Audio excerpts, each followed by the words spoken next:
బులెటిన్లో breaking news చూస్తున్నాం. పశ్చిమాసియాలో కీలక పరిణామం నెలకొంది. ఇజ్రాయెల్ హమాస్ మధ్య కాల్పుల విరమణ ఒప్పందం కుదిరింది. గాజాలో శాంతి స్థాపన కోసం ఇరుపక్షాలు ఈ ఒప్పందాన్ని అంగీకరించాయి.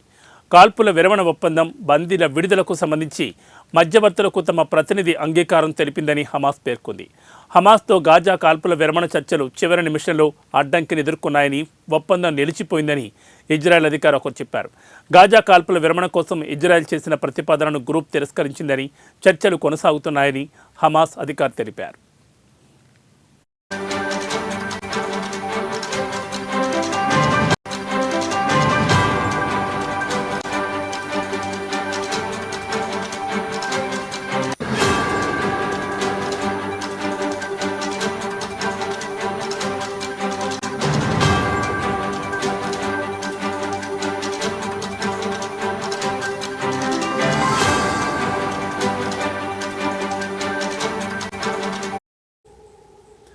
అయితే ఇజ్రాయెల్ హమాస్ మధ్య కాల్పుల విరమణ చర్చల్లో చివరి నిమిషంలో వివాదం పరిష్కారమైందని ఖతార్ హమాస్ అధికారులు తెలిపారు.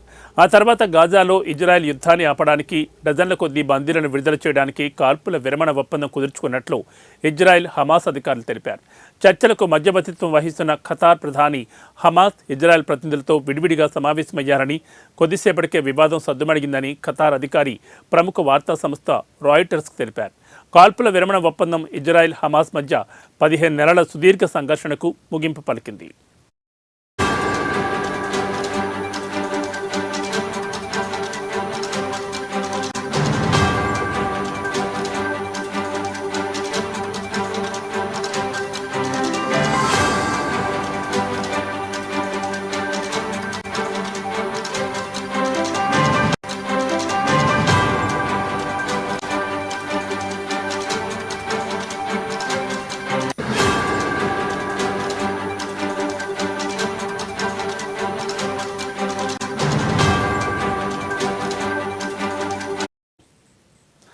అక్టోబర్ 2023లో ఇజ్రాయెల్పై హమాస్ దాడి చేయడంతో ఏర్పడిన యుద్ధానికి ముగింపు పలికేందుకు గత ఏడాది యుఎస్, ఈజిప్ట్, ఖతార్ మధ్యవర్తిత్వం వహించాయి.